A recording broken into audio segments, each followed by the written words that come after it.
Hello and welcome to the Trekle Trunk, where Hello. we will be reviewing the first half of the countdown to the Day of Blood and Indeed.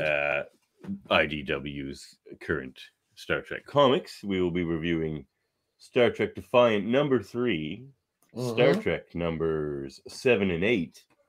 Well, let me just show you. I have them here. We have Defiant number 3. Nice cover.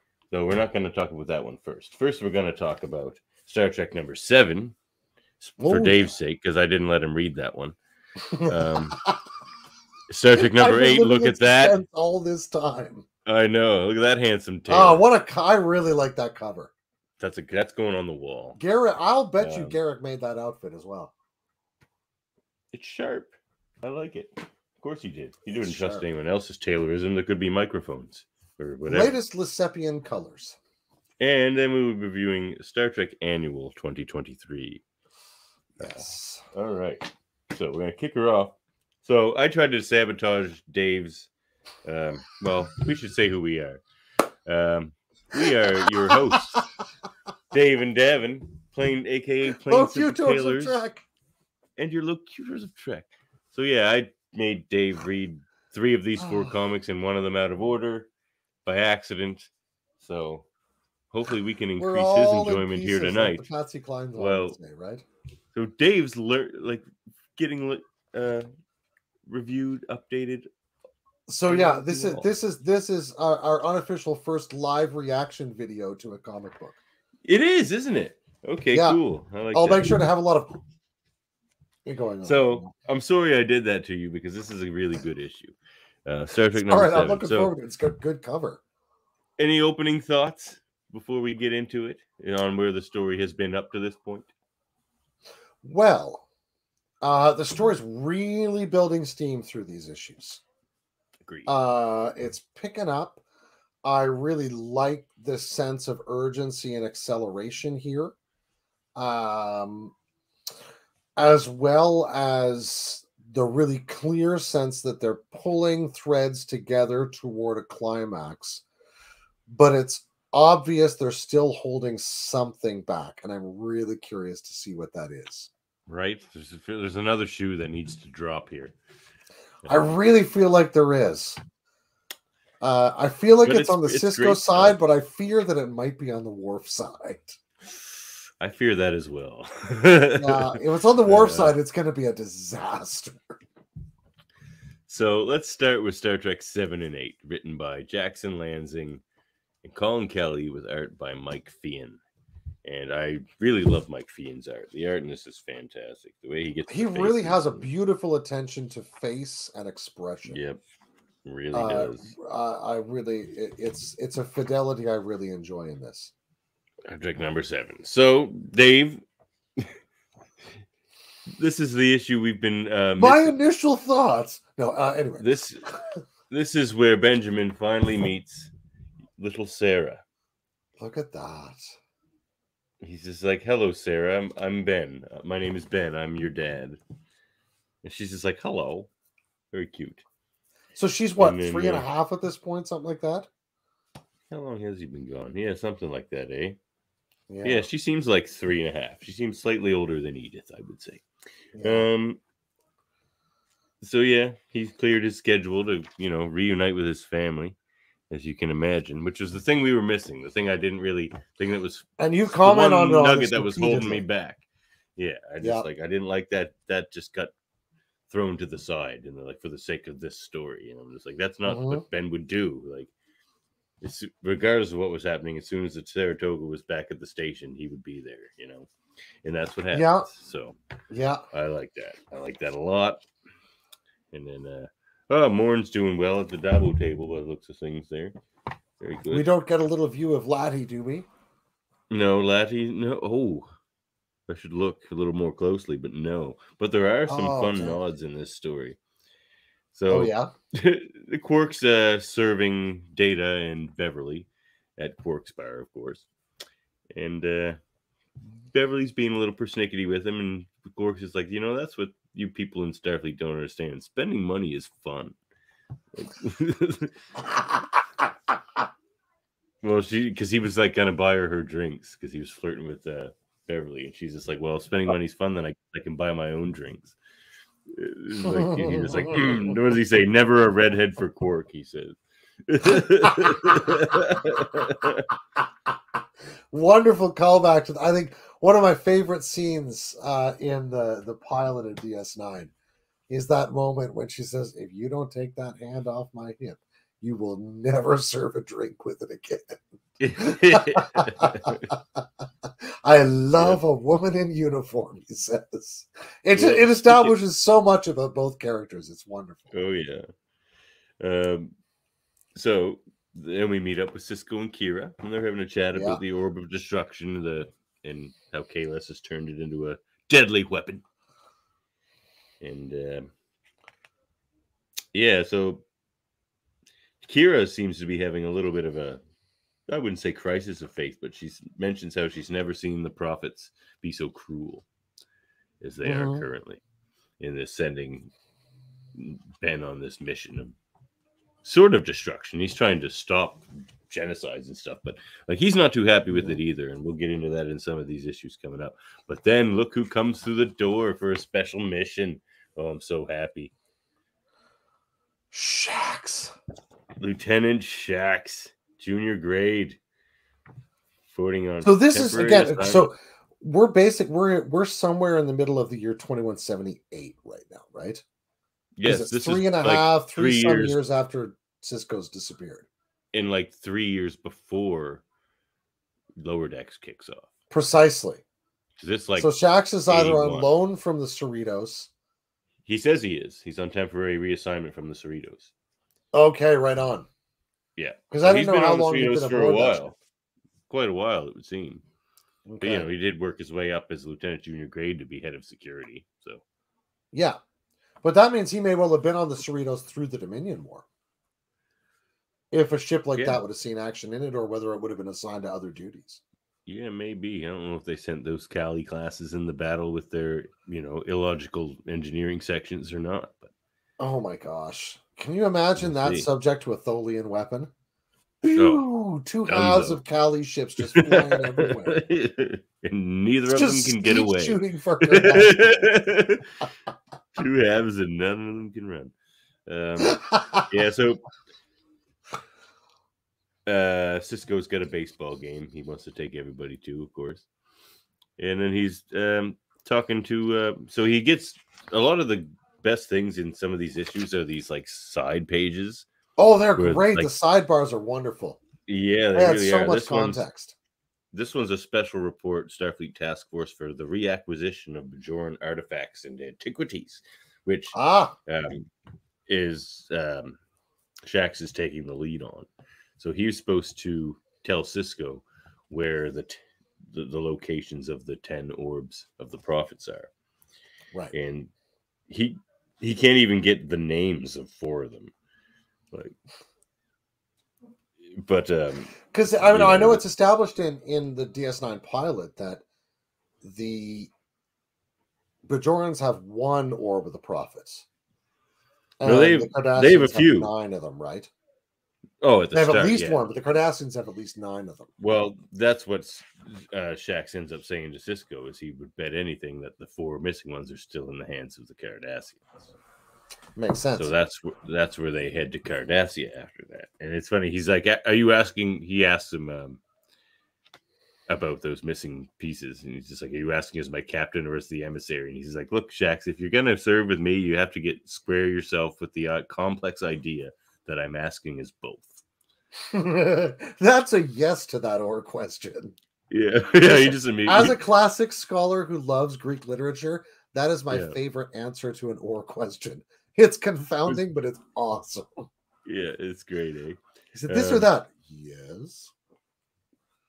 And like, what I love about this is Shax still talks like Shax, like he's still kind of outrageous, but it still fits in perfectly. I love this comic does a lot of work in like tying together all these different approaches to Star Trek.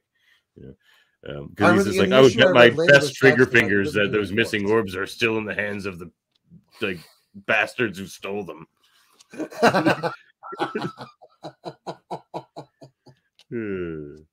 He's like, Yeah. He's like, he's talking about the Cardassians. He's just like, they act like, and you've got an Earth term for it. Not my monkeys, not my problem. It's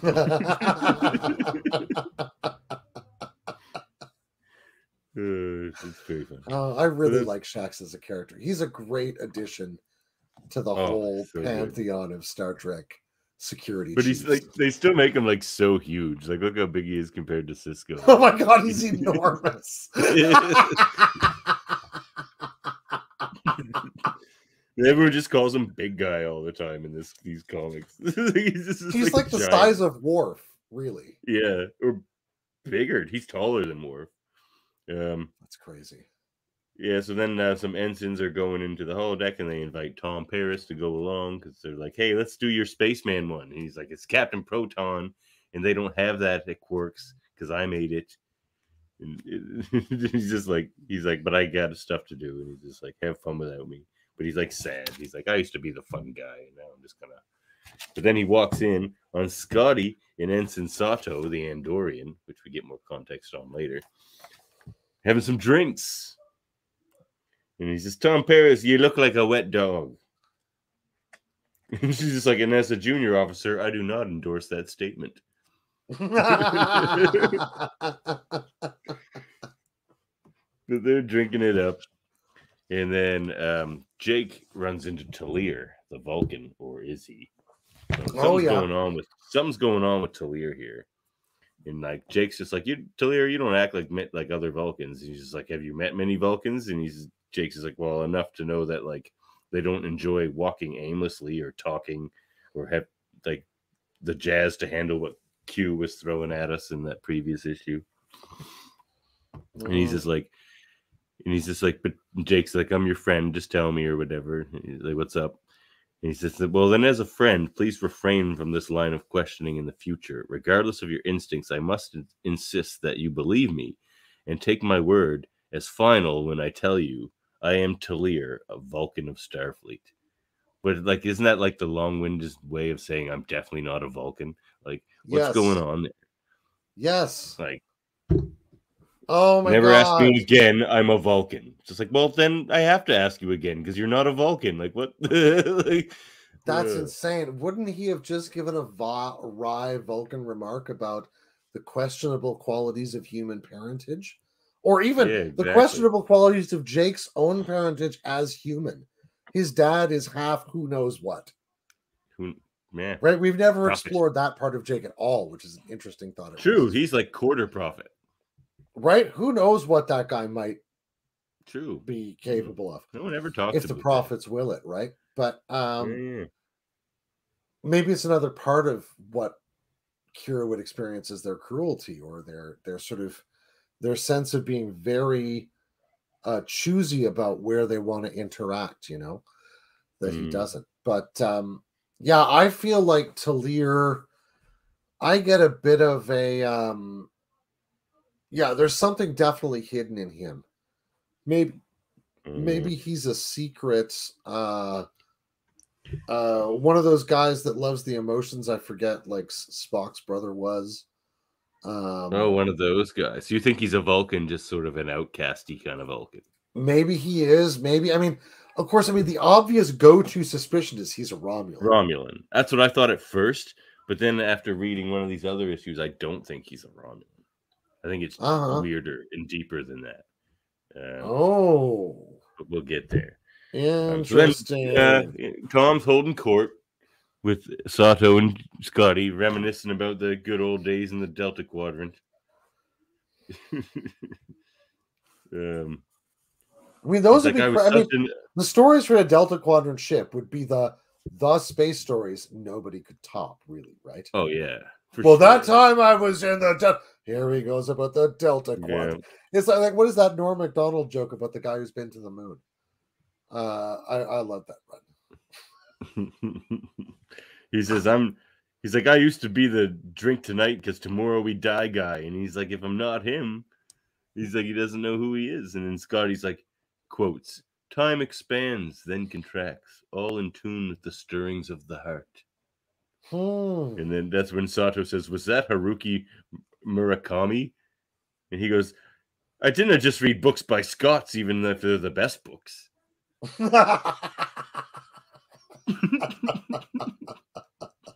All the best books. All right. Well, now I'm going to search that up. How to Kill an Academy. Yeah. All right. So, but he just misses B'Elanna. And he's like, yeah. And Sodder's like, boo, because she's just a young ensign. And Scotty's like, of course you do, you daft man. You're in love. Now let's get pissed. And they clink their glasses, and they're all just getting hammered away in there. So here's a sidebar. Yep. In the tradition of these comic books, Haruki Murakami is a Japanese writer. His novels, essays, and short stories have been bestsellers in Japan and internationally. His works translated into 50 languages at least. Influenced by Kafka, Mishima, Kenzaburo Oe, Natsume Soseki, and more. He's a novel writer. Yeah. Interesting. Current. Nice. He's 74 Kafka is gay, so old. maybe some a little bit of a sci-fi body horror type thing. Yeah. Interesting. Apparently his books have a real quality of being, as they call it, unputdownable. They'll cause you sleepless nights with them. Hey, Sam! Live long and prosper. Indeed. So then we have Cisco and Cassidy talking, and this is where Cisco's kind of like getting a little sick of this Prophets and Prophets in general. He's just like, I promise you, Cassidy, I will not let them take me away from you guys again. Like, once this mission's done, he says, like, that's it. He's like, I'm a family guy. I'm not going back to the Celestial Temple. Cisco I'm not going on another mission. Done. Yeah. Well, that might be the Picard adage more than Cisco. Well, no, because he doesn't even have it once it's done. He has no plan afterwards, so he's just mission. Let's go. Like, I just need. I just need a mission. Give me a ship, my kingdom for a ship. Yep, kingdom for a ship. So then we get the baseball game going on, and we got Data and Beverly and Quarks, and we get Shax working out, and Sato and Scotty and Paris are still getting drunk. And Talier's sitting there sad. What's going on with Talir? Something's going on there. And then looks Vic's singing some tunes.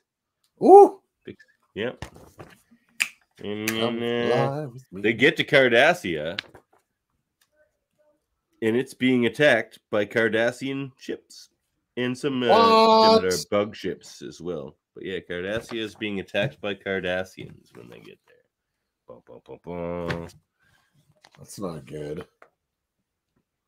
And then this is interesting because it's another sidebar, and it's the war record of Benjamin Sisko. Oh, yeah. So as the first officer of the Saratoga, he was at Wolf 359, Borg Incursion, defeat. It's in red. He lost that battle. And then we have, as the commander of Deep Space Nine, he fought in the first battle of Deep Space Nine, which was the Klingon invasion. He won. Then the second battle of Deep Space Nine, the Dominion War, he lost. Then as captain of the USS Defiant, there was the Battle of Solia 2 during the Dominion War. He lost. Battle of Al-Kalhul, Dominion War. He lost. Battle of Kortos 7, Dominion War. He lost. Battle of Halcyon, Dominion War. He lost. Remember that when they were just like, we're sick of this. We're just losing, retreating. Like, it was that time. And then finally a win, the Operation Return. And during the Dominion War, where they take the station back. So he wins the big ones, but he loses a lot of battles too. And then as the offensive commander of the first Allied fleet, the first Battle of Chintaka, they won. And then the second Battle of Chintaka, they lost. And then the final one, the invasion of Cardassia, which they won, of course.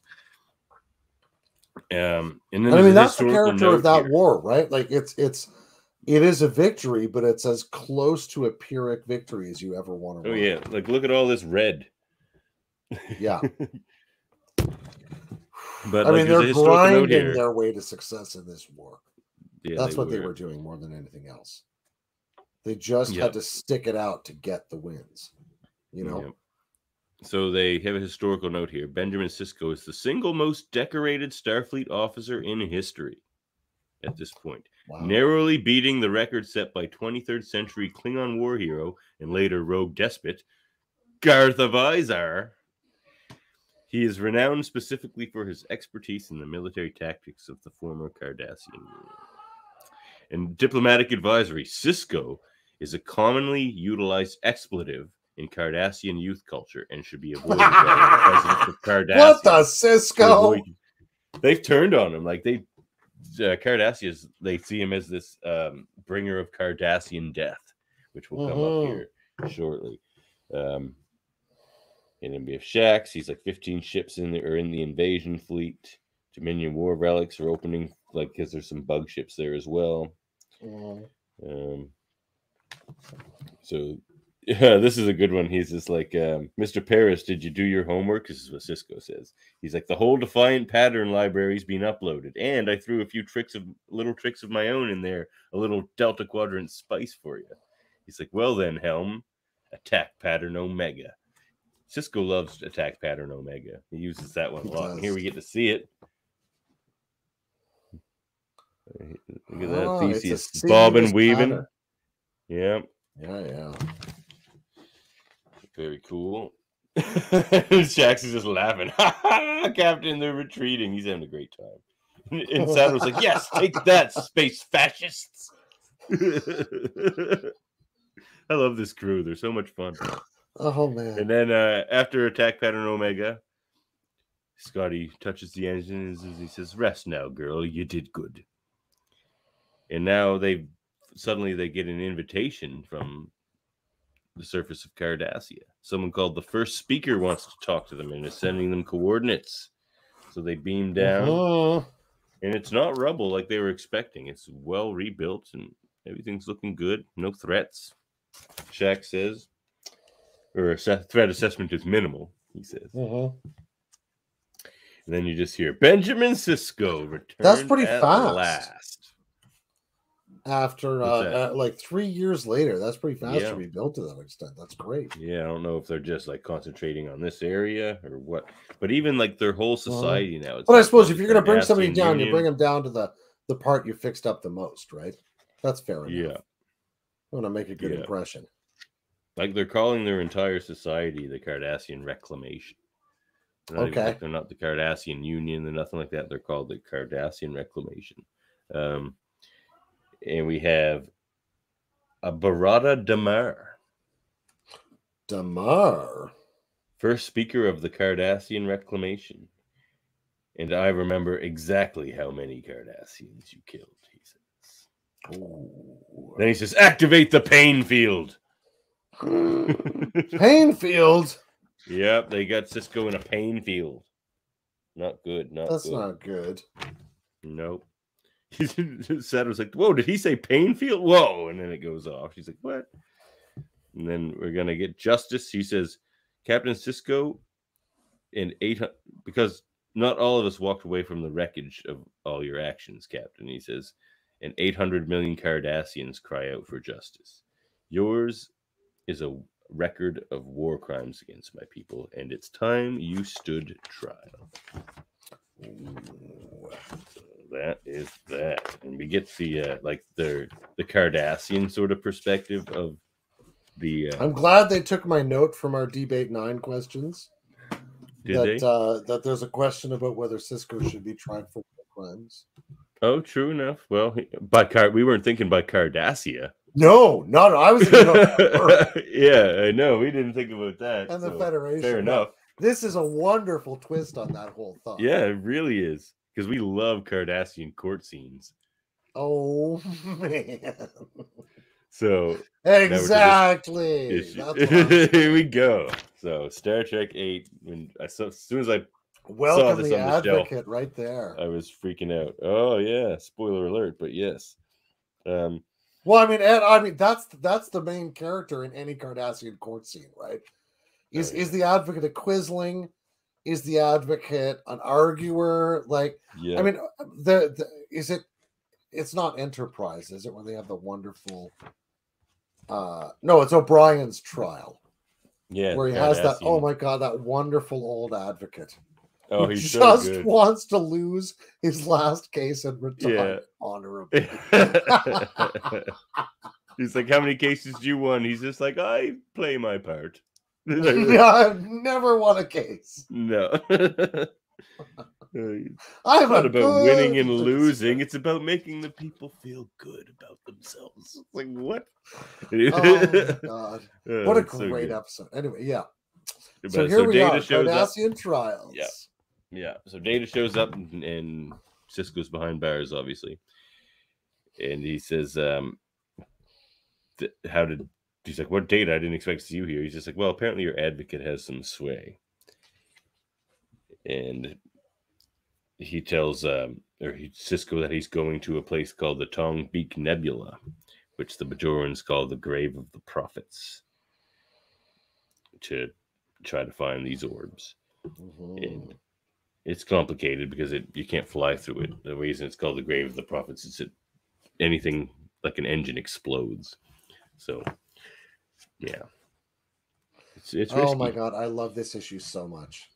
It's good. Oh, it's good, man. and so is the last one. I'm trying not to just geek out about spoilers like right now. But well, we're getting there. I'll try to speed it up. Oh, I love it so much. So then the advocate shows up. And who could it be, of course? We already know from the cover. But a plain, simple lawyer. Rock on. Plain, simple Garrick.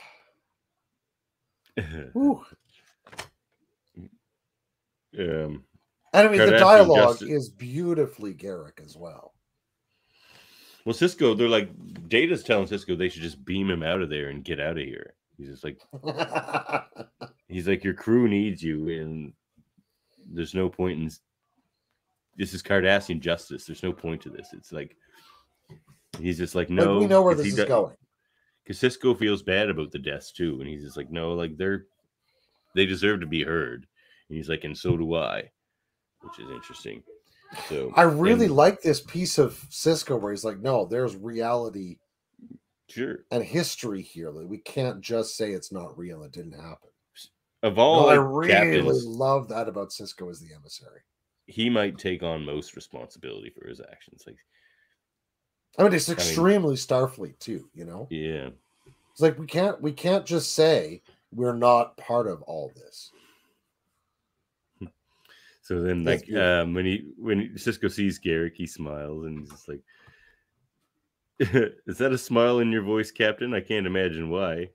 He's just like, happy to see a friendly face. And Garrick says, "You know better than most, Captain. The friendliest face can be the most deceptive."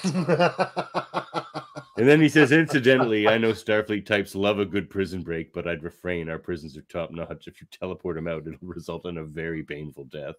Data's like, our systems can compensate. Garrick's like, with 100% certainty. How impressive. Garrick's great. But he's just like, no, does not even back down in front of an android. No, so you think you've got the angles, android, but you don't. He'd have super fun with Data. Oh my god. Oh my gosh. If he'd had him on Empok Nor instead of O'Brien, can you imagine the hunt he would have led there? Oh my goodness. Oh yeah. Oh, yeah. But then he says, like, the whole Cardassian Reclamation is buzzing, and they're kind of crying out for Cisco's demise. You know, like he's a swear word among the youth. And Garrick says, you know, it's a Cardassian. What did he say? There's nothing more than Cardassia likes more than a good trial, and there's nothing I love more than spoiling one with a little actual justice. Is what he's just ever the contrarian wherever he is, you know. Oh yeah, it's wonderful. It's so great. It's the best. It's like I'm always going to find a way to stick it to somebody. But then he talks about this nephew of Legate Damar. So he's just like, once Damar was found out to be a traitor to the Dominion, they killed him. Because this was my thing. When I first heard this name, not having read issue 7, I'm like, he doesn't have a son. His entire family was slaughtered at Lacarna City or whatever it was. Yeah. And even his extended family, the only like person the whole, left like in he was the only survivor of the that we entire heard line. about. Yeah. So this Barada Damar is the last Damar. Last Damar, definitely. Like, for sure. But regardless of that, Garrick seems to have a little bit of faith in him. Like, he says he's not irrational, he's a reformer, and Garrick believes he's interested in the truth over a good headline. I mean, that's the best you can expect from Cardassia. So, but now, interestingly, when I read that line, I thought back to the set of people we hear talked about in A Stitch in Time. In the rebuilding, when he comes out of the basement and he sort of built the shrine, and there are those people in the end, and he says he's a reformer. Well, I mean, he'll still stick a knife in you if he needs to, but that's Cardassian politics. And I mean, Barada Damar, I feel like he has that ambiguity. Really, they say that. Like, he says he'll stick a knife in you. No, he says young Damar is carving out his kingdom with knife and blade. So yeah, it's like, you nailed it on the head. He's definitely a Cardassian politician. But I mean, their politics seems to rely on that and to prize it, even to admire it in some ways. So then we're back on the bridge of the Theseus, and Beverly has a hilarious line. She's like, "So the grave of the prophets, pretty ominous name considering the prophets have yet to die." And then Sato mentions that in Bajoran, of the is actually possessive, meaning the translation is more like grave of the prophet's enemies. Yeah, it's like an objective genitive. It's not like the grave of the prophets in their grave. It's like fear of the storm, the grave of the prophets. Yeah. The prophets where people send people to their grave. Like the exactly. Grave. Yeah. I love the objective genitive is one of my favorite grammatical constructions, to be perfectly honest. Yeah. So they're like, that's philosophy. It was supposed to be a Jem'Hadar cloning facility during the war, Data says, and Shax is just like, no, it's a Dominion psyop to lure ships into the exact situation we're flying into. They were just like sucking people into this nebula, thinking it was a. I mean, it's pretty smart. Yeah, it is. And then Tom's like, so you just want me to fly in there with engines off because using engines will make us explode? Cool. And Shax is just like, what if you launch the ship like a Katarian javelin? And Tom's is like, not if I can't see the target, big guy. And then Jake smiles, and he's just like, I have an idea. So good! Yes, so good. One of my favorite episodes of DS9. Look at that! They give the solar sails to the sea Theseus. So good. They light ship it up, man. It's so cool. And look at Paris. He's so happy. He's like, maximum sail. I know. I love it that they decide to install a ship's where it's like sometimes the aesthetics really kind of make it live. I forget what the line is, but it's wonderful, right? Like sometimes it's not about just pure functionality. Oh yeah, there is a line like that, isn't it? That moment with Tom Paris made me think about the Matt Fraction Hawkeye. Oh, sometimes the best things in life aren't necessary, he says. Yeah, exactly. It just kept making me think of that Hawkeye run where he's like, I'm great at boats. Yeah, exactly. I'm great at boats. Because they're like, why do we have to put in this like antique steering mechanism? I'm pretty sure the L-cars can be transferred over. He's just like, no. Tom wants this. Look at him, he's like, he's like, this is so much better. So then here we are in court, and we have this old Vorta, who doesn't really look like a Vorta. The art's a little weird. I found it's just the ear segments that really have any resemblance. Yeah. Because I thought it was like, what is a human doing trying him here? Yeah, at first, but then it was like, no, they're Vorta ears. The ears are there. Yeah. Everything else just looks like an elderly person. But what we see is there's this Jem'Hadar and a Vorta who are working with the Cardassians now, and they're considered like treasured advisors. But But they call Sisko the man, or this guy does, the man who let Cardassia burn. And then we have the Obsidian Order's record of Benjamin Sisko. So it's like so much different than the Starfleet version, which we just read. So this one, first officer of the USS Saratoga. Wolf 359, defeat. Federation casualties, 11,000. Now, Commander Deep Space Nine, first battle of Deep Space Nine, Cardassian casualties, 125. Second battle of Deep Space Nine, Cardassian casualties, approximately 2,000. As Captain of the Defiant, the Battle of Solia, Cardassian casualties, 1,534. Battle of Al Kahul, Cardassian casualties, approximately 1,000. And then it keeps going down. But really, the two big ones are the Second Battle of Chintaka, Cardassian casualties of 77,750. And, of course, the invasion of Cardassia, because the Lady Changelings just, like, start killing everybody. She tells them to start killing all the Cardassians. Everything. Yeah. So there were 834 million Cardassian casualties at the invasion of Cardassia. Yeah. So you can see why there's a lot of hurt here. That's worse than Earth in the Third World War for them. Yeah. Like one of the worst things we've ever heard of in Star Trek as far as casualties. Like, have we heard of anything worse than like that? The explosion of Praxis. And it was just like a moon. The Romulan star would have maybe been the only other closest catastrophes, right? Yeah, maybe. Well, this is interesting here. So they end up calling on... Well, is there anything I want to see before that? Well, it's interesting that Garrick is just saying that if we punish Sisko, who only did what any Cardassian would do, then it will just prove to the galaxy that we are no more than what we have ever seemed to be. That's what Garrick says. And and he's like, I'm not going to take ethics lessons from a Vorta. And the Vorta is just like, nah, but my line of like Vorta just grew tubers. Like, and that's all he's like, that's all Dominion would ever let me be, he said.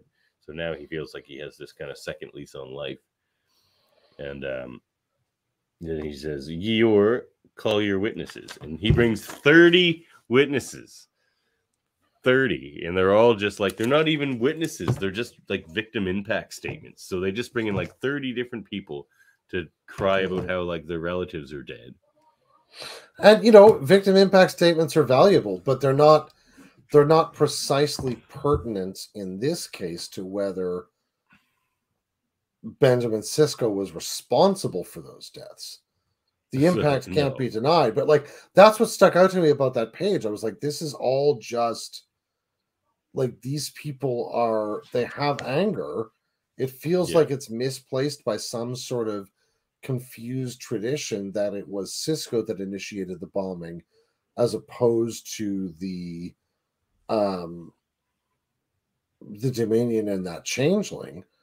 But like it just seemed so out of touch with whatever was going on. I was really intrigued by this page because like clearly you can see the sort of rhetorical press they're making, but none of this has really anything to do with whether Sisko himself is responsible for it. Like they even have one. That's why I was like, what is really happening in this trial at this point? Yeah. Like, what is this actually turning on? Everyone knows humans feel nothing. One of them just says. And then this one guy just goes, the tyrant Dukat called him friend. And the very next guy goes, he killed the great Dukat. Yes. Yes. There's like so mixed opinions on Dukat. Right? Like it's quite an interesting spectrum of Cardassian opinions in that way too, right? Yeah. So then Garrick's like, the defense would like to call its first witness, and the advocate or the judge just says, you get one. Yeah. And he's like, Your Honor, the prosecution got 30. And the judge is like, and you get one. Consider it a gift. And Garrick's like, yes, of course. Thank you, Your Honor. Then without further ado, I call your Jem'Hadar to the stand. Which is just crazy to the left. I like it. The guy's just like, objection. And I love how the Jem'Hadar's name is Zero. Zero. He's not first. He's not second. He's just Zero. So they're like, no, Yeah, no, like he's not anything of anything. Yeah. no, and but he wants to speak to the Jem'Hadar. Mm. So he's like, why do you call yourself Zero? Like, don't Jem'Hadar have way longer names than that? He's just like, yes, but I am no longer loyal, and neither is Yor to the Dominion. So why would I be loyal to the name they gave me? The Carrick, the Dominion, may they rest in desolation and obscurity. No, how do you really feel about him, Carrick? Yeah, it's pretty great. So he asks the Jem'Hadar, how many Cardassians did you kill on the day of the invasion? And the Jem'Hadar says, none. And Garrick's like, none, even though you were ordered to do so. You were supposed to kill every Cardassian alive. What allowed you to dare defy your masters? And he looks at Sisko, the Jem'Hadar, and he says, it was him. He says, by the time my kind were born, we were already enslaved, addicted to a drug, of course, and our lives were nothing without the white. And then I heard, but when the Vorta weren't listening, Jem'Hadar would tell stories of Garanagar, who learned to live without white. And these are all great references to great DS9 episodes, too. Of a Tekkalan, who saw the fallibility of the founders, and of Ixtanarax, who learned the ways of mercy. And behind the heroes of all those stories, there was one man. He was our greatest enemy. More honored elders fell to his war fleet than any being the Dominion had ever faced. Any Captain being. I like that. Yeah. But Captain Benjamin Sisko did not seek our death. He sought our redemption. So they have this great respect for Sisko, the Jem'Hadar, because he didn't. And like that kept happening. Like Sisko sort of could always meet Jem'Hadar on this level where they would like talk to him almost like friendly. And yeah, no one else could really do that, but he did that with like not Garanagar. That was on the planet with that was with Miles and Bashir. But but there was other two. Yeah, very interesting. Those are. And then of course man. Yeah. Oh, they are. And then the victims are like, no, he has to pay, death to the accused. And Sisko's like, tell me that wasn't your big idea. Garrick's like, the crowd usually loves a character witness. he's like, in my experience, Cardassian crowds just love a good hanging. And Garrick's like, true. And this trial may have been slightly more old-fashioned than I'd assumed.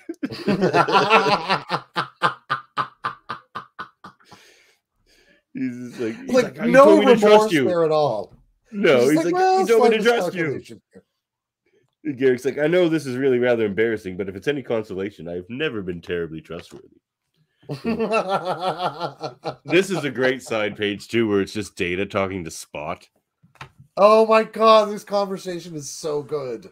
It's so funny. He's telling Spot about all this stuff about the missions and Sisko and all this stuff that's like unintelligible about his job. Noise. Yeah, unintelligible feline vocalization. But Data always answers him before going on about his like work stuff. He's just like, yes, Spot, your belly is extremely soft. But he's like, regardless, within this context, rubbing your fur does not bring the consolation it normally provides. You're not doing it right then. Yeah, seriously. It's like at the end, he's just like, oh yeah, Spot, in your enthusiasm, you have activated the personal log recording device. This was unhelpful of you. Because that's why we're getting this. I like it that he has no idea this recording is being made. No, it's so funny. And then he's just like, I know you are not sorry, and yet I love you anyway. Emotions are curious things. Now eat your dinner, please. I need it on the bridge. And then Data walks onto the bridge. It's hilarious. He's like, I know you are not sorry. So good. I could just see my cat Cal sitting on the kitchen in my old apartment, the kitchen table. It was a long hallway, and I'd look down, and he'd be sitting on there licking the butter dish, and I'd see him, and I'd go, Cal, and I'd start down the hallway at him, and he'd just speed up until I get it into you. That I was about to catch him, and then he'd hop off the table and juke me and get away. And I was like, oh, freaking cat. Oh, I loved him anyway, but my God, they're just... Anyway, yeah. Speaking of love, Tom is not taking that look off his face. No, he's still like, ah. This is like, yeah, wheels. We actually get steering wheels. This is amazing. He always says how he just hates like pushing buttons. He's like, it's not fun riding anything if you're just pushing buttons. So good. So there they are. They're up at this nebula now, of course, because they went in with their sail, and they did find there's a station in there. Yeah. A dark station, of course, because there's no. Yeah, you can't use any big power source or anything. No. So they're Shax is just so I love it. So they beam into this place and it's like pretty big, and Beverly's like, my God, look at this place. It's endless. And Shax is just like, Cardassian greed knows no bounds. They just build big things unnecessarily big and everything. It's awful. Stupid Cardassians. Yeah. But then of course the red path come running out, but it's not just Klingons. We have a Cardassian. No, there's Cardassians in there. Yeah. Yeah, and they got Batleths. Yep. It's a whole mishmash of crazy. It really is. So that was those two issues. Your thoughts on those two? We ended on a real dun dun dun kind of moment there. I mean, I love it that it's taking us out to another one of these Cardassian stations. This is it's a sort of an Empok Nor story, which is kind of why I mentioned it before. We're heading into one of those stories about a wild Cardassian station out in the middle of nowhere, where literally anything could happen, because the Cardassians literally just up and leave when they're done with the thing. They do not give a crap. Space is big. Yeah, they leave it behind. They're very wasteful. Cardassian greed, waste knows no bounds. No bounds. But like I love the parallels in these issues with the questions of whether whose interests the prophets are really pursuing, which is an abiding theme in DS9. You know, are the prophets really gods? Are they just pushing things around for some indiscernible reason, like a Q would? Are they just wormhole aliens, etc.? But you know, the other side of this, which has been slightly submerged these last two issues, is the problem of Kahless, right? Who's running around with this massive weapon fired by this insane power source, the orb of destruction. That is both clear proof that somebody like the prophets is out there, but also it seems a total desecration of that whole order of beings. So I loved it in that sense when the Jem'Hadar said that Sisko is the only being who has defeated their war fleets in this fashion, right? Like he's just like, he's a force of nature to them. Oh yeah. Yep. Yeah. These two issues really worked for me. Yeah. My two favorites. I know you didn't get to read 7, but they were my two favorites of that run. So I really liked what I saw of it. I'll tell you that. Yeah. 7 looked pretty great stuff. So this story's firing on all cylinders. Now we move to Defiant number 3, written by Christopher Cantwell, art by Angel Unzueta. Oh, I really like the art in this. Yeah, we got a lot of Orions, which is interesting. Oh, this is my favorite issue of the whole crop, to be honest. Oh, really? Okay, sweet. The narration story that goes through this. Yeah, it's really, so it really works. They're just weaving this tale about a Gorn and an Orion family. Yeah. And this Gorn killed this Orion, and then every member of his family, one by one, would like go on a revenge mission to try to kill this Gorn, and one by one, this Gorn would keep killing them. And I won't spoil how that story ends until the end of this issue here, but that's the story that's being told amongst all the Star Trek-y things that are happening. It's brilliant. Oh man, I had a feeling you'd love this issue story. Actually. Oh man, this is totally my kind of story. It has kind of a noir feel to it, almost. You know, Like that Yeah. narration over the whole thing, you know. And the art too, the way they draw it, actually, they do a lot of grays and stuff. Like, look at this Yes. page. Like, it's a lot of. Yes. So Spock's kind of running things on the Defiant, and awesome Spock on the bridge of the Defiant. Anyway, this is awesome. And he's trying to fix things, and he's saying how he needs to go into this part of the ship that's, you know, overrun with radioactive gas again, just like on at the end of Wrath of that's Khan. right. He's like, they're like, you can't do that. He's pretty just sure like, personal experience speaks to this in my case at one point. I love that. If you look at my record, you'll know I have experience with this. Yeah. Just go find me in a little tube and I'll be younger and we'll be fine. Exactly. Just fire me off to the Genesis planet. It's fine. You have to have a search for Spock for me. Yeah. So now this is interesting because this next page ties into a recent Strange New Worlds episode and something that was first posited in that episode, which is that Gorn hatchlings have this venom and like can spread more hatchling eggs. Like Strange New Worlds turned the Gorn into the xenomorphs from Aliens, essentially. Right. Yeah. Which I think is a bit kind of overused. Like every alien seems to be that these days, but like whatever. I mean, it adds threat to the Gorn. Mm-hmm. And then there's another side panel here, and it's a transmission to the Romulan. I don't know if they're the High Council anymore. No, attention Tal to Tal Shiar, Regional Prefect. Yeah, and it's from Selah, and she wants a warbird. She's just chasing these guys. She's like stuck on tariff and taxes duty, right? She's like looking at the cargo of trade ships, I think, at this point. And she's like, I know it just sounds like I'm like paranoid and these are all delusions, but no, she's like, it's real. It's really happening. No. Yeah. You get to see her not helping herself at all.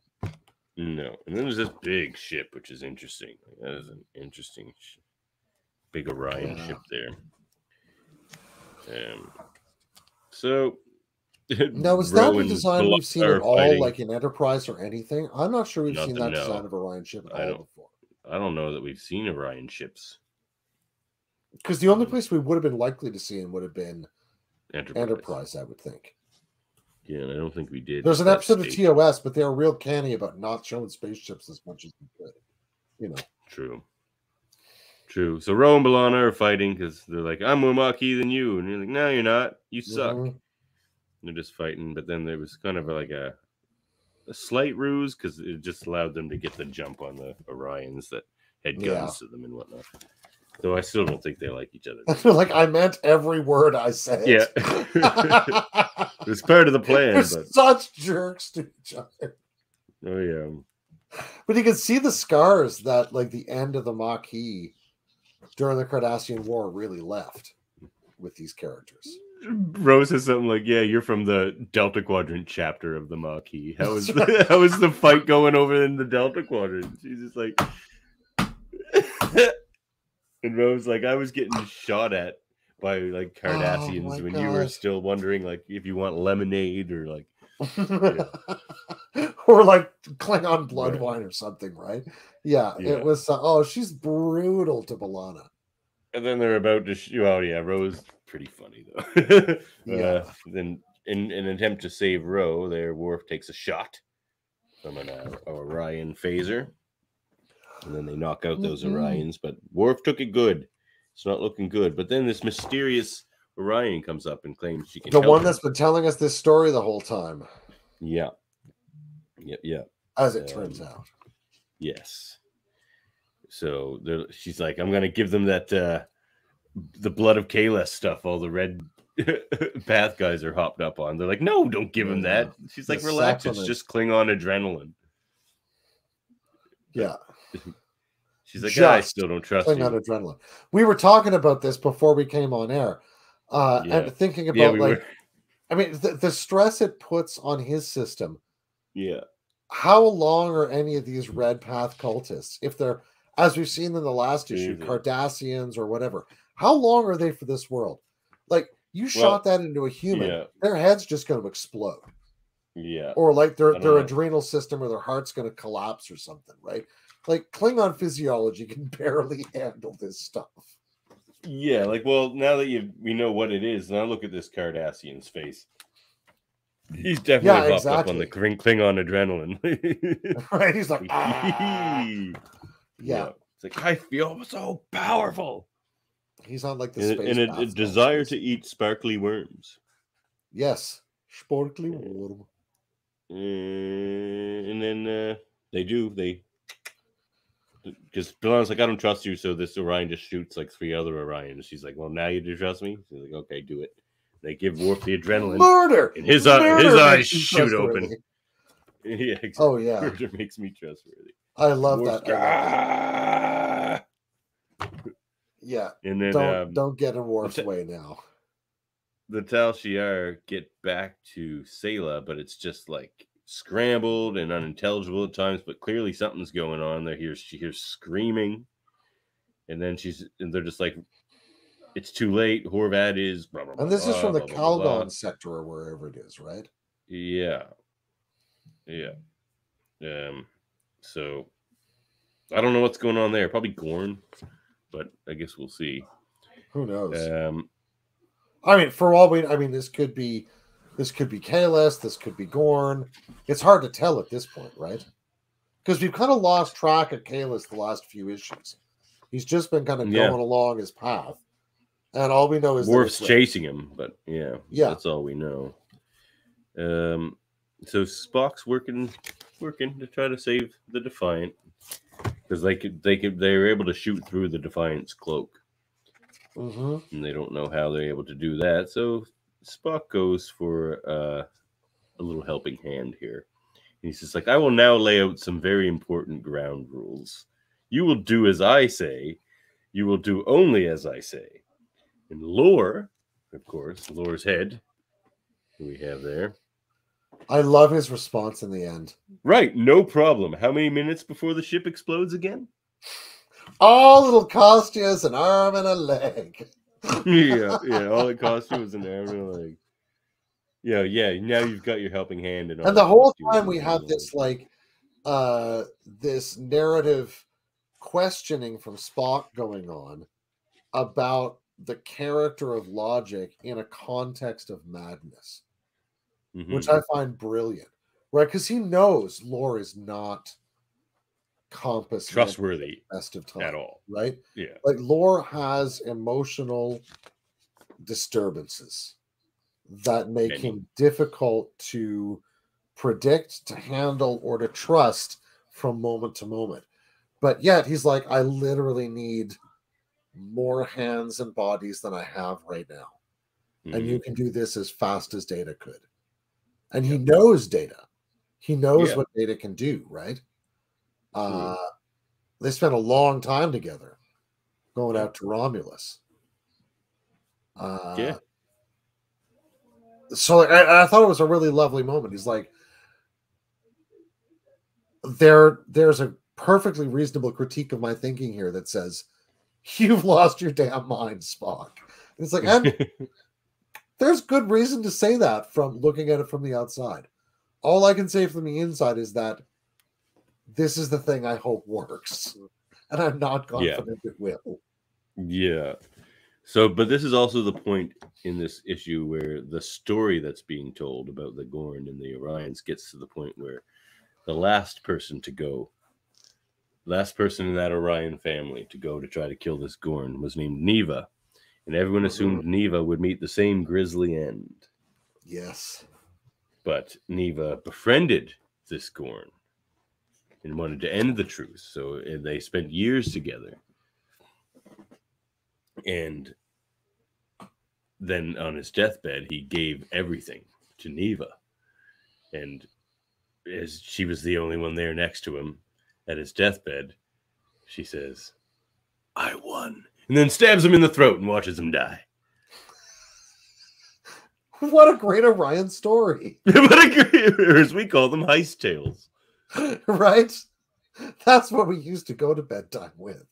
Yes. Or we call it wakefulness heist period. Yeah, agreed. Oh man, it's a great story. Oh, it's just, it's really well put together. I'm really curious about what this Orion character is going to be like in the following issues. Indeed. Yeah. It'd be cool if it were Tendi, because we don't have the character's name yet. It's not Tendi, though. No, she'd be in Starfleet Academy right now, I think. Yeah. Or just graduated. Yeah. And so they find, as they're leaving, they find that there's what is it? It's like something explosive. Oh, trilithium. Oh, yeah. So Blonde is like, we got to take it. And Rose like, you mean steal it? She's just like, well, we're not going to leave like the Orions with all this trilithium. Because, you know, trilithium, they could blow up a star if they wanted.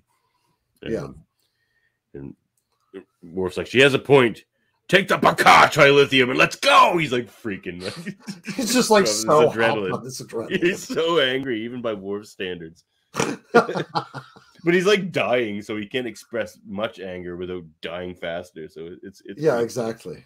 And then Orion jumps out and he's like, haha, a wounded beast. Easy prey to. And Worf just like grabs him by the throat and starts strangling the life out of him. He's just like, tell me all the codes. But he does. It's like, it's like, okie dokie then. Yep. He's just like, you got those, Mr. Spock. He's like, indeed. Like, but you can see where Klingons get their fearsome reputation from, right? He's literally just angry enough to not die yet. Yeah. Well, that's what the Orion says. Is like, if he passes out, he's dead. So we just have to keep him awake and angry. But that's the thing about Klingons, because they have all those like backup organs and stuff. So if you can keep things going, like yeah, exactly. They'll kind of they have resiliency. Yeah, they have like a lot of resilience. So yeah, that's pretty much it. It comes to an end with mostly telling the end of that Orion Gorn story. Great. But then Worf goes to the bridge, and guess who's sitting in the captain's chair with a body? Yes. Which we did see in the background in those other shots. There was like an android headless body back there. But now he has it. And like in this whole thing, this Orion Gorn story was like an allegory for lore. Yeah. Because Lore's now feels like he is one. Absolutely. So, and he's standing over Worf, who he's knocked unconscious. Or who has simply fallen down. I can't tell. Or simply fallen down. Oh, yeah. But he sees him. He's just like, you! And Lore's just like, Captain, I'm so glad you survived. Welcome back, sir. Like, oh, no, Worf does just pass out. And Lore's just like, Captain? So who knows what Worf... I'm waiting for Lore to turn, really. Yeah, really. Like, that guy's never far from a good betrayal. So that was Defiant number 3. This story is chugging along. That was a great issue. What a great issue. Narratively told. Really nice. Yeah. So let's move like on. I feel like they're really hitting their stride in these series right now. Oh, I agree. God, this is such a fun story. Star Trek comics should be like this all the time. These are some of the best Star Trek comics I've read. And there's been some good ones. Yeah. So this next one, Star Trek Annual 2023, kind of a bit of a fun one. Written by Jackson Lansing and Colin Kelly. Art by Rachel Stott. So we have an interesting cover here where it's got Cisco in an arm lock by Kirk, and we got Picard there, and Giorgio, and you see Janeway, everybody. Pike. Oh, yeah. Geez, there's even Chris Pine back there. Oh, my goodness. So this story is taking place on the Theseus, and it's about the Theseus and kind of centers around Scotty. And he's saying how everyone else is kind of worn down by like the Dominion War and everything that's been happening. He's like, and so they're all kind of tired and not particularly proactive or energetic. And he's like, but I've spent 60 of the last 70 years sleeping in a pattern buffer, so my breath is plenty caught. And so he's like up all the time and keeping busy. And he's trying to figure out this ship because, as he says, she wants to go, and boldly.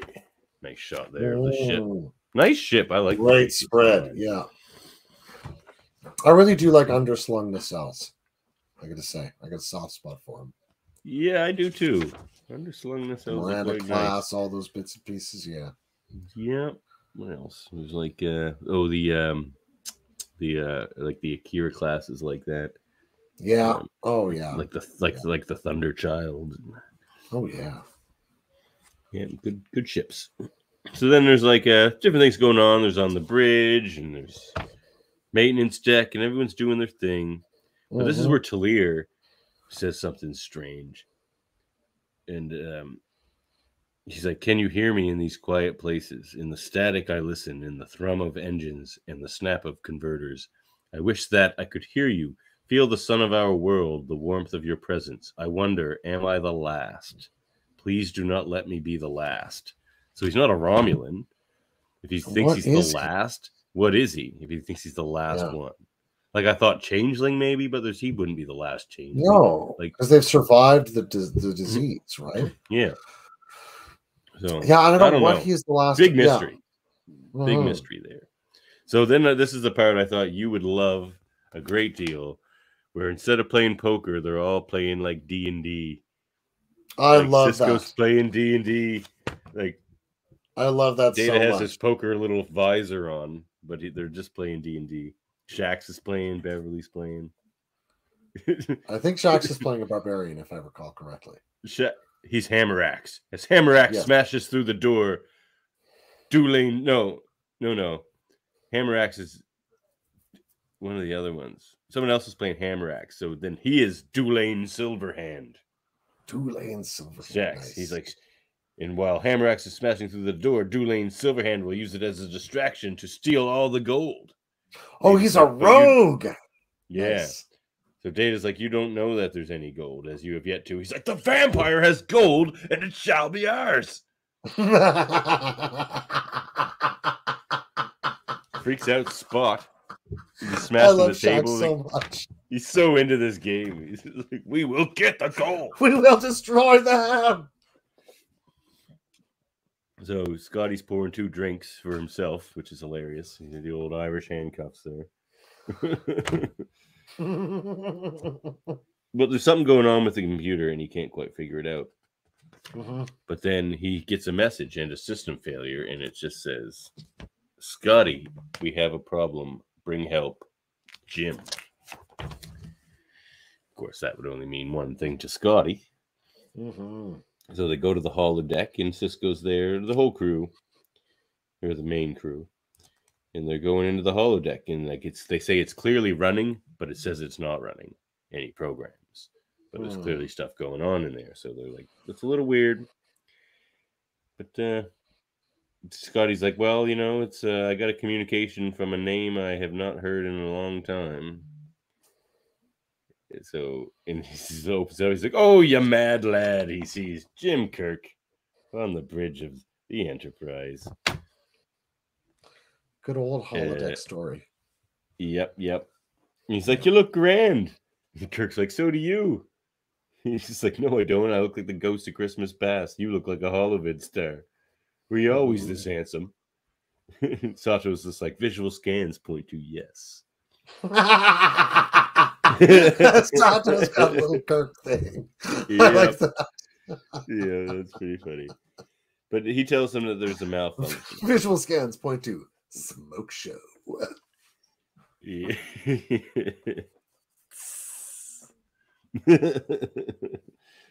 It's pretty funny. But then they're sent to different holodeck kind of areas, it seems. Like they're all kind of separated a bit. And like Tom's sitting at the console. It's funny. He's like, my Constitution class colored button 101 is still a little rusty. But I think there's ships incoming. And there was, like, they start getting shot at by all these things. But again, they're on the holodeck. They're on a bunch of Enterprises, too. On a bunch of Enterprises, yep. So Cisco, Scotty, and Kirk are on one Enterprise.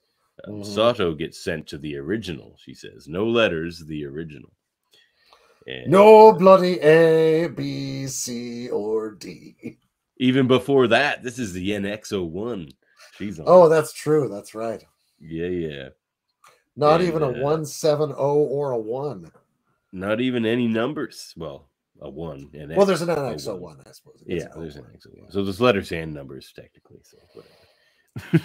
But then Talir and Data get sent to another Enterprise. No, they get sent to Discovery. And Beverly and Shax get sent to the HMS Enterprise, where like oh, that's right, the holodeck simulation they used in First Contact. And Tom Paris, much to his delight, gets sent to the Phoenix with old Zeffie Cochran. Oh, that's right, Zephyr Cochran. Again, Tom Paris is like, spaceships! Yeah, so they're all able to communicate with each other, but they're all on different Enterprises. Zeffie's like, nothing like being free, kid. He's like, don't I know it, Dr. Cochran? Jailbird Tom. So, Cisco, Kirk and Scotty are on Pike's Enterprise. So what would become Kirk's Enterprise, but when Pike had it, because they get shot by La'an. And but there's these communications that keep happening because the things that these holograms are saying to them don't seem to make a lot of sense. So there's Shax. He's like looking out on the water. He's like, I've never seen so much water. I hate it. I should fight this. Yeah, I will fight this water. It's awful. Then we get he and the first Emperor of China agree. Indeed. So yeah, we have Riker and Picard there. Picard and Riker action. They say there's a storm's coming in. And then Sato gets to meet her great-great-great-great-grandmother, who she says is kind of hot. She gets to meet the hologram of Hoshi Sato, who we thought that's where the Sato name come from. We weren't sure because she's an Andorian, but yeah, great-great-great-great-grandmother Hoshi Sato. But she's just speaking gibberish, and Sato can't make any sense of it.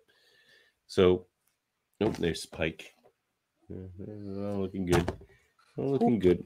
So, then they realize that there's this book that they've found, and it's called Photons Be Free by the Emergency Medical Hologram, Mark 1 from USS Voyager. And its epilogue says, what you've experienced, dear protagonist, is a work of fiction, but I hope you now understand the struggles of what holograms must endure in a world controlled by organics. And then to his fellow holograms, he has another epilogue where he's just like, don't accept your station, push to be more, and all that sort of thing. Mm-hmm. He's like, we are not tools, we are stars, be free. Mm-hmm. So Tom smiles. He's just like, well, I'll be damned. The doc finally found his audience. Tom's like, I have a copy of this. It's like before, like somebody stole it. Somebody stole it from the doctor and published it from underneath him. So that was a whole thing. Which is interesting, eh? Yeah. Like thinking like a hologram can't publish a novel, maybe because it's not sent. Like, who knows? That could have been more maybe holographic rights stuff. Yeah, I don't know what copyright law in the 25th century or 24th century. So the Kirk keeps saying there's a critical error. There's a critical error, and Scotty's just like, no, Jim, there's not a critical error. This is First Contact. So the Theseus, much like the Enterprise in the episode Emergence, has become sentient, but rather than being this individual sentience, which the Enterprise became, the Theseus has split off into several entities that are manifesting themselves as these holograms.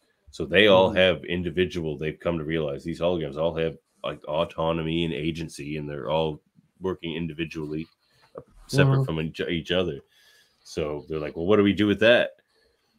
And then the Kirk one's just like, won't accept it. He's just like, no, there's an error, because he's just very Kirk. He's just like, no, it's not this thing. There's like, these holograms don't need like agency. They need to be taken down. He's like, I can feel it. And that's when he's like, deep in his soul, he says, like, he can feel it. They cannot be allowed to be free. I can barely even think of it. They would be gone, and I would be alone. Yeah. Yep. So And he who says, is but it's Kirk in all of this? yeah, really. It's like the, the the conscience of this entity, or like I don't know. Is he the But origin of it? I wonder. yeah, Like, like the is he the initial. thing that they would all be departing from into their freedom? Like, So he's kind of like the least evolved, or like least or aware maybe of just what the he is or where first, he yeah, is. right? Like he has some Hmm. kind of difference to the others, though. You're right. So he says, your mates are trying to tell you it's okay to let go. You have a soul just like them. It's okay to use it to change. And if it's any consolation, lad, the real Jim Kirk had the same damn problem. So It's then, true. He struggled to let go of the Enterprise. yeah, He struggled to yeah, to let do a go lot of of. those things. Yeah. Oh yeah, he was the worst at retirement ever. Like even worse than Well, he Picard. struggled to be a father. He struggled to be Oh, a lot bad of father. things. People give Worf a lot of shit, but I think Kirk was Oh the my worst God, father. Jim Kirk! Come on, talk So about a what they guy who went decide to out for the do. milk and never came back. Now, maybe you can tell me this, Dave. Do you recall a planet from TOS or anything called Cirque 5? Cirque 5. Yeah, CIRCE 5. That's where they dropped them. Oh, Circe 5. And Let me Scotty just. mentions how it's like a familiar place to him. It doesn't Hmm. have much of an atmosphere. But that's what they decided to do. They'd actually take all these holographic entities and obviously holographic projectors and leave them on this planet, which doesn't really have much atmosphere, but they're holograms, so don't care, and create their own holographic environments. So that's what they do, and the Kirk one is taking on a leadership role, and that's when Scotty says, "I'm glad they have him. Every intelligent species deserves at least one Jim Kirk." So that, interestingly, Okay. the Circe 5. So this is what fandom says about it. The Circe 5 was a planet located somewhere in the Alpha or Beta quadrant, fifth planet in orbit of the Circe star system. And the reference here is TOS Year 5 comics, issue Oh, the 11, Year 5 12, and comics. 22. Oh, it's a comic reference. Fun. Yeah. Okay, I like that. That's a deep. So then they invite Scotty to the D&D table. That's pretty much where it ends. He's like, right, so I'm McLeod Sunstriker, right? He's like, yes, Duncan that is your character, MacLeod Mr. at the Squat. Clan MacLeod. A dwarven artificer. Ooh. Do you wish for further explanation? He's like, no, it's just if I attack, they might kill me. But if I do nothing, my friends might die. Is that the way of it? And they're like, yeah, you got this, Scotty, Beverly says. And Shaq says, destroy them with your cannons. It's wonderful fun.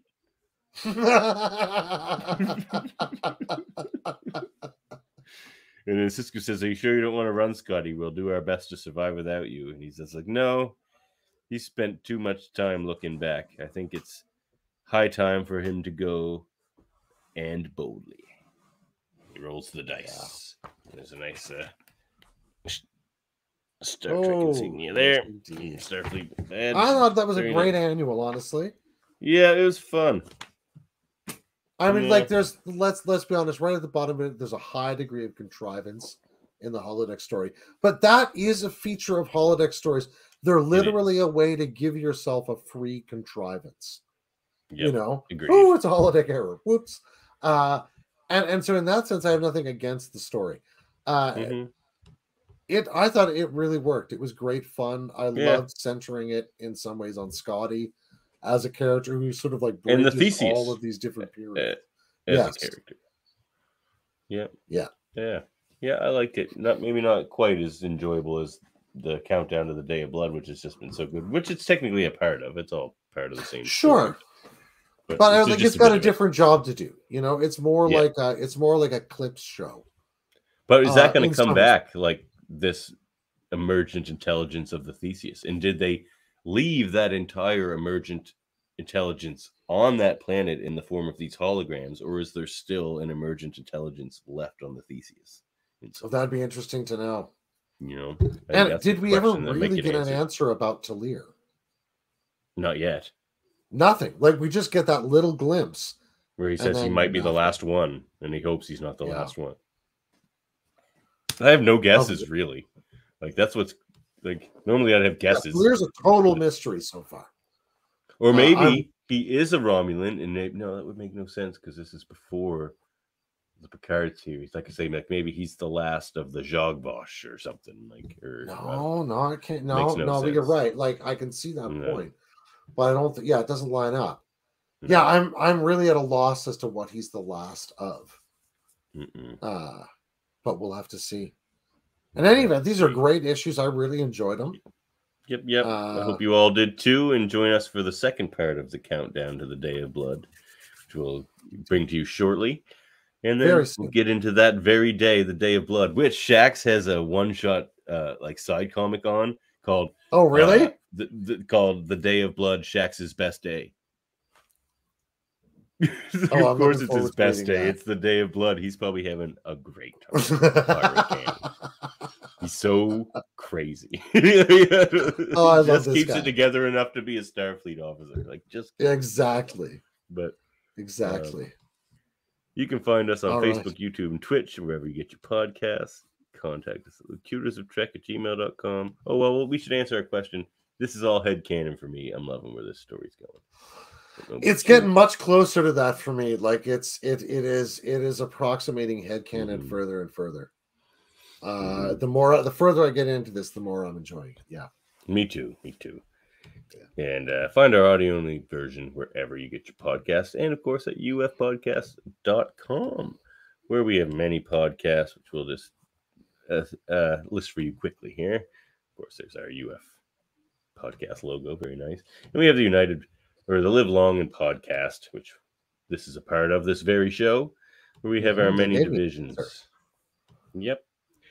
And we have X-Rated, the X-Men Animated Review Show. We have one episode left in our series review before we move on to other things as we wait for the new series to come out. But we will still have weekly shows for you. Don't worry. We're going to review the movies and Wolverine and the X-Men probably. And, of course, interviews, as we've been doing. And speaking of interviews, Graphic Histories Podcast. He has an interview coming up with Stephen E. Gordon, one of the animators on Ralph Bakshi's Lord of the Rings, among other things. Oh, right on! Yeah. So Andre loves that. So he's super excited to talk to That is like Steven. A phantasmagorical visual adventure. Oh, what great fun. Yeah. Oh, yeah. So check that out coming in the future. And Hold Up a Movie Podcast, where season 2 starts off this coming Wednesday. So we'll be talking about space movies with my cousin Dave. And speaking of cousin Dave, he's one of those Super Mater Brothers of the Super Mater Brothers podcast, where they review reality shows and they're reviewing Big Brother and stuff as it goes right now. And of course, Eamon on Track, the son of Mater. He has you should go on that one sometime, Dave. It's a music review. You bring it, you pick an album and enlighten young Eamon's mind with it, and then chat about it. Yeah. I'm gonna take SMV by Thunder by SMV over there by Marcus Miller, Victor Wooten, Stanley Clark, Yeah. For a young bass player, he should listen to that. Oh yeah, man. That's great. Sam wants to know if my skeleton moves. Of course my skeleton moves.